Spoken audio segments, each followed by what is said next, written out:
Hi, I'm Gabriel Wittosch. I'm 17 years old from Duluth, Georgia, and I'm a competitive fly fisherman for Team Dead Drift and Youth Team USA.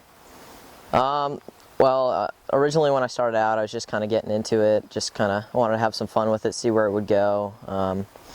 But I started to really enjoy it, so I do it as much as possible. And after I did a clinic with Youth Team USA, my momentum picked up a lot. I understood nymphing a lot more, and I was able to perform much better in comps.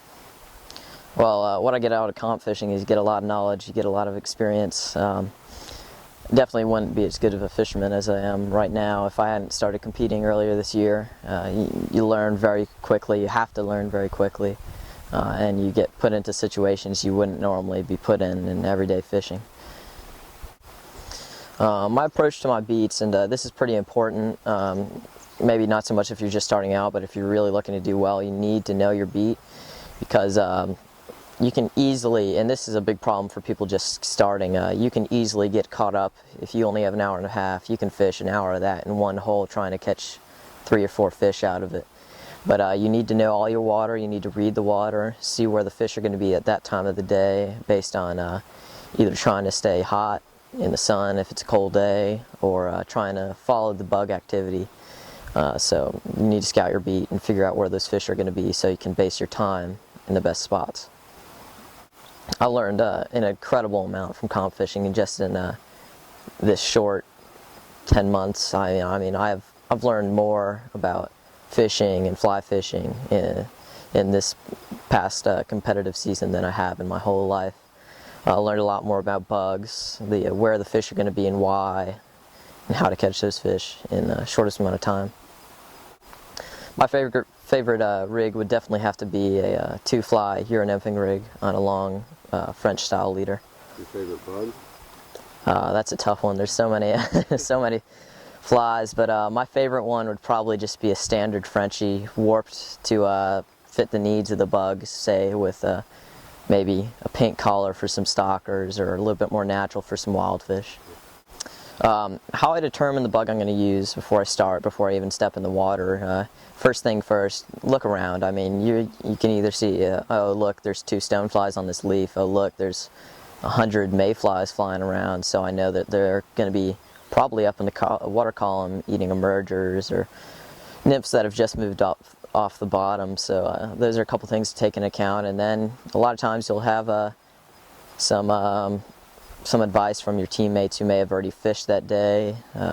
Look at the water depth, see or there are going to be a lot of little bugs in the riffles that are moving to emerge. So there's many factors, but usually you just go with your gut and put on your confidence fly and start from there. The way I got on the youth team this year is I've been doing pretty well in comps, so Ben, my team captain from Dead Drift, let me know that the Youth Team USA was having a clinic in April in North Carolina on the Nantahala primarily, and so I decided to go up there and learn many tactics and really learned how to refine my nymphing and do it the right way. Nymph smaller bugs, nymph different kinds of water, and catch fish much more effectively than I had been before. So then later in midsummer we had the U.S. Youth Fly Fishing Championships in North Carolina on the Nantahala and Ravens Fork, and I went up there and competed, and I took a bronze medal and was asked to join the team that year. I'm going to try and tight line nymph these, try and get the fly down fast because I don't have a lot of room between the fish and the tree. So we're going to see if we can get a big stonefly down in front of him. Got a big one right here in front of me. We'll see if he'll eat it. They're moving around a lot, so I'm not sure if they're feeding or if they're a little bit spooked from the last people. Trying to get it as far in front of them as I can without getting it stuck in a tree. And then just trying to get it on the bottom in front of their face.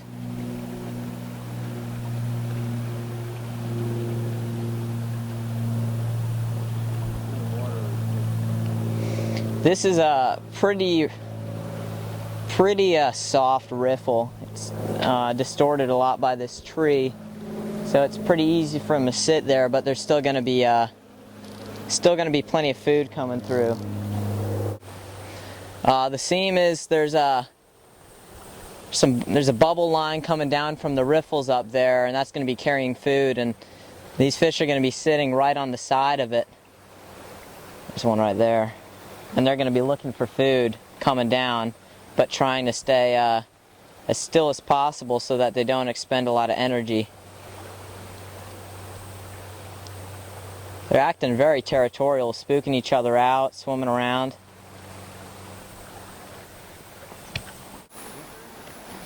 Alright, so have a nice kind of soft seam right here. Good current, good bubble trail, and a good slack water on both sides. So it's a perfect spot for a fish to be sitting, looking for nymphs to come down from the tree and the riffles above. So my setup is basically a 10-foot 4-weight Euro nymphing rod with a long check style leader, and to a cider, to a 4X tippet, and 2 tungsten nymphs, a stonefly and a caddis nymph. And basically the technique is just trying to pinpoint where the fish are going to be, make a cast well in front of them, have your rod tip high and the line going straight down so you have perfect contact with the nymphs, and hopefully with the bottom. You want to be down on the bottom because the fish are going to be looking for the nymphs bouncing along the bottom. So do a cast a little bit in front of them, stop it a little short so the nymphs shoot down into the water, high rod tip, and just let it drift through the seam with tension so you feel when a fish hits. Alright, so we moved down to a slower, flat water area. It's got some fish in it, but not really a great place to nymph because you can't get too close to them, and they're not up at the top eating dries right now, so that says streamer to me, so I'm going to throw a streamer at them. They've been hitting streamers well all day, so we'll see if they want them this afternoon. Pretty basic setup, just a 9-foot 5-weight with a weight forward floating line to a level 4X leader to a small black bugger.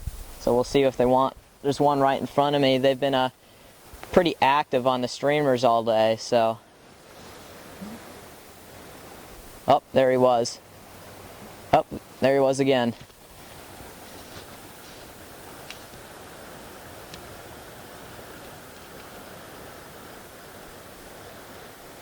So they're chasing it. They're not quite ready to commit, but that'll change eventually. They'll get pissed off enough. Fishing for these kind of fish in this water, it's a lot about their territory. They don't want another fish coming in there, so they'll whack it a couple times, and usually you'll get lucky and have one eat it enough that you can hook them.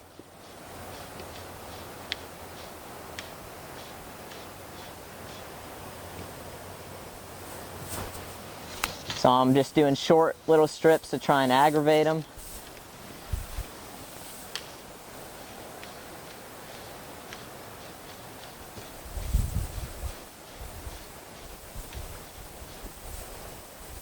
Oh, there he was. He was right there. Didn't want it though.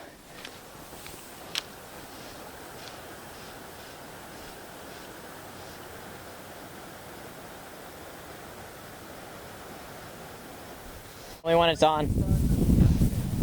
Alright, so I just had a nice one eat it over there on the far side on the short strip. I'm just keeping side pressure, trying to direct him opposite where he's going.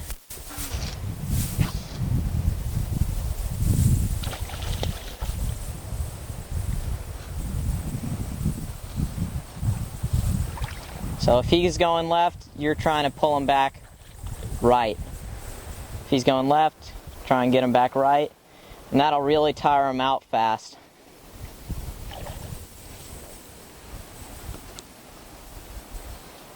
So now he's starting to get a little bit more tired.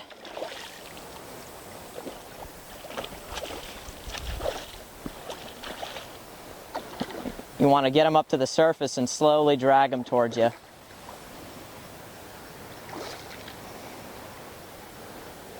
Just right on top and right into the net.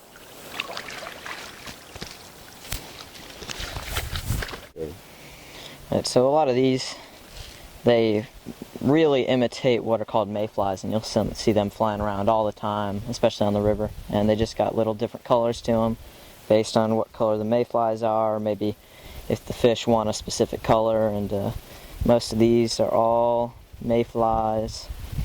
These are a little bit smaller for a little bit more picky fish.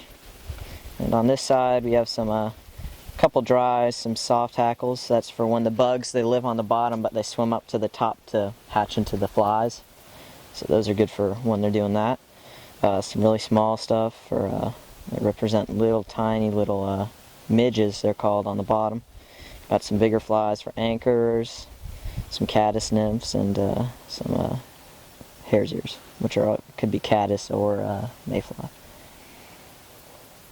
My advice to someone just getting into competitions is to learn the techniques. There's a lot of information online.